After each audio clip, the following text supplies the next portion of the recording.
Assalamualaikum warahmatullahi wabarakatuh. Kembali lagi Sobat Nandur, pada kesempatan kali ini akan membahas tentang budidaya cabai rawit tanpa pupuk dasar dan tanpa olah tanah. Alasan kenapa saya menggunakan metode ini atau cara ini, yang pertama yaitu saya menerapkan pola tanam tumpang sari.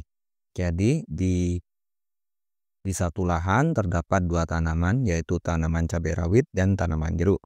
Sehingga semisal saya mengolah tanah akan merusak perakaran jeruk. Makanya saya memutuskan untuk tidak melakukan olah tanah.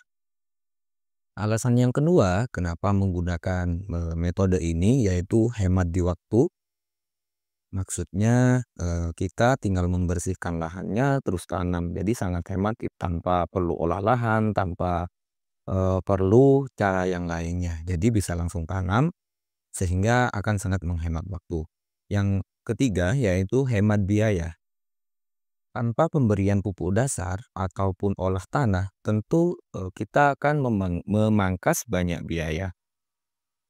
Alasan yang keempat yaitu hasil panen maksimal tidak jauh berbeda dengan cabai rawit yang ada di yang melakukan perawatan maksimal dengan mengolah tanah atau pemberian pupuk dasar itu saya bandingkan dengan punya tetangga-tetangga, hasilnya tidak jauh berbeda. Namun perlu Sobat Nandur ketahui semuanya, metode ini tentu memiliki kekurangan. Kekurangan yang pertama yaitu kita akan capek karena harus terus-menerus menyiangi gulma, yang mana itu akan menghabiskan banyak waktu untuk penyiangan gulma.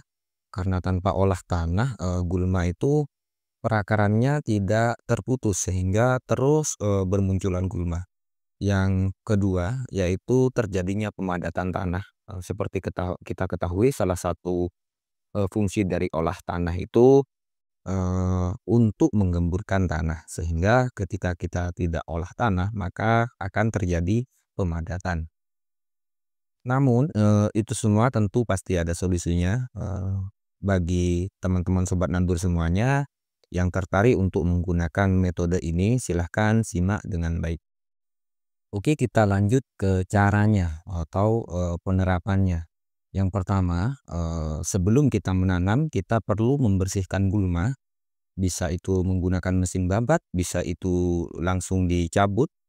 Intinya pembersihan gulma, atau juga bisa menggunakan herbisida, tapi usahakan memakai herbisida yang kontak, bukan yang sistemik. Takutnya mempengaruhi tumbuh kembangnya tanaman cabai nanti yang akan kita tanam.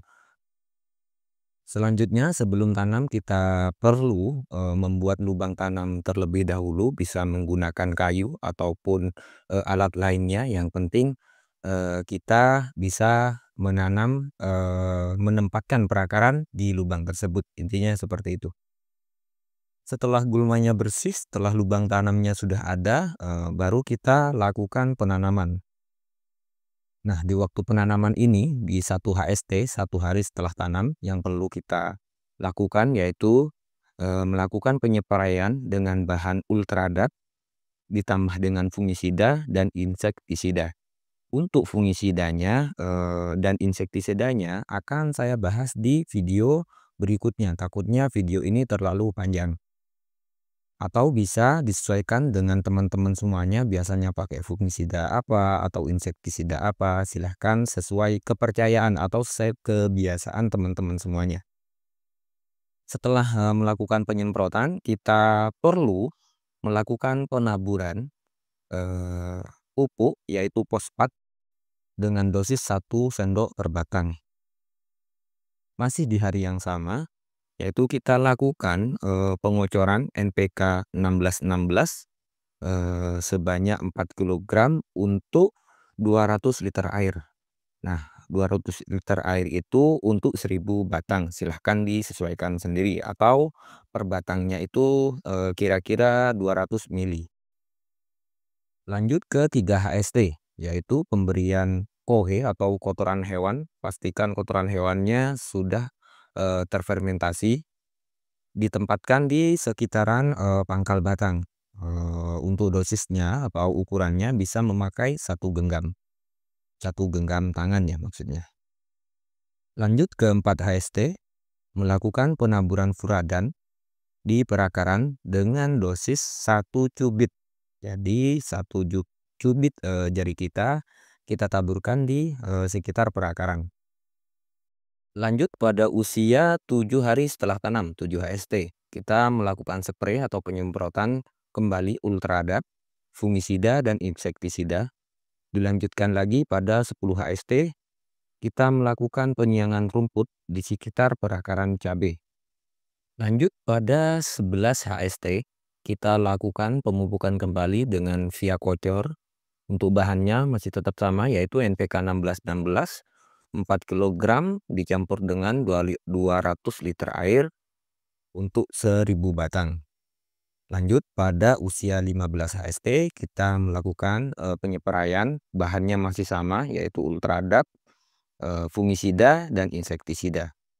Ke 20 HST, kita lakukan penyiangan rumput kembali secara keseluruhan. Usahakan bersih ya, di lahan kita bersih rumputnya. Dan di usia 21 HST, kita melakukan pengocoran kembali NPK 1616, 4 kg untuk 200 liter air.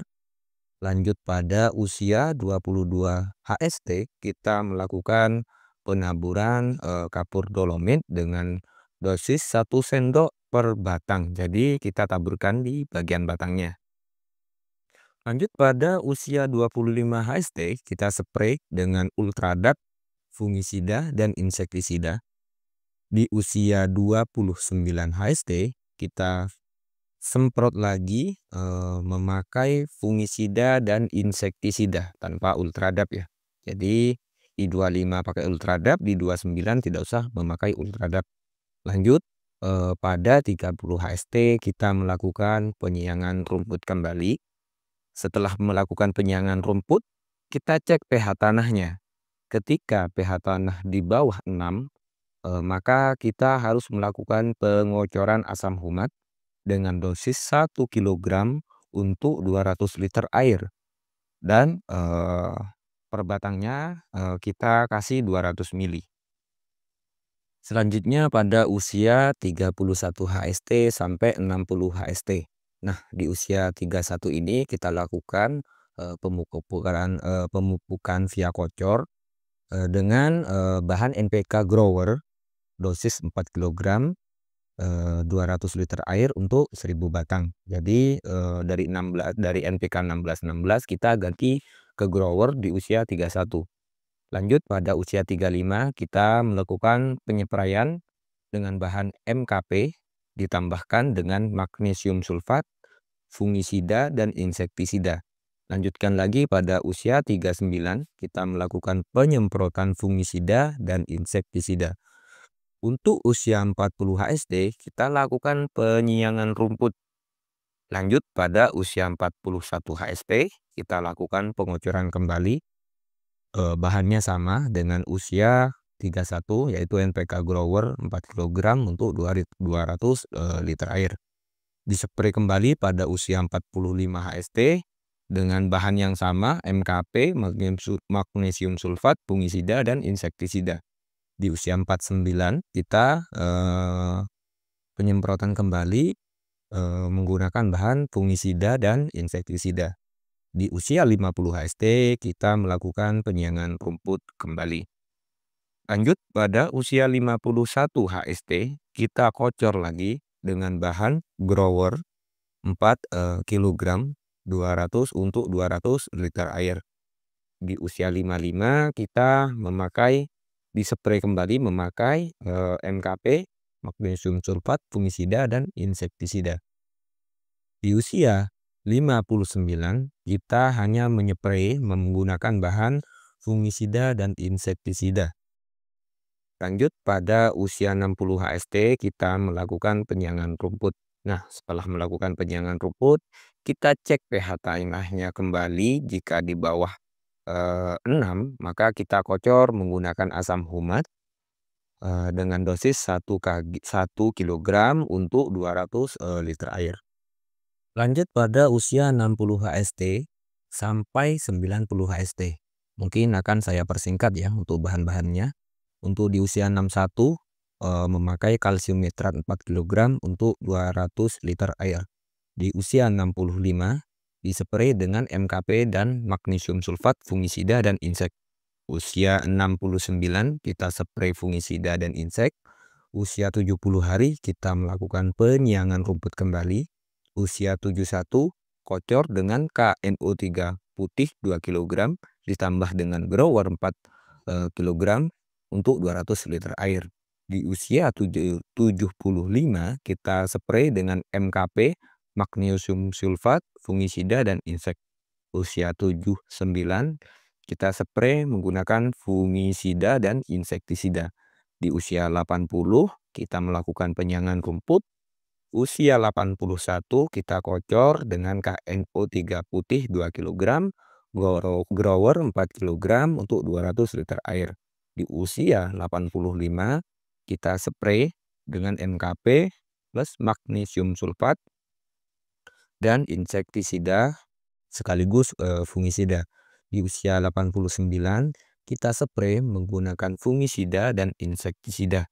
Di usia 90 HST kita melakukan penyiangan rumput, terus melakukan cek pH tanah. Jika turun kita bisa mengocor menggunakan asam humat.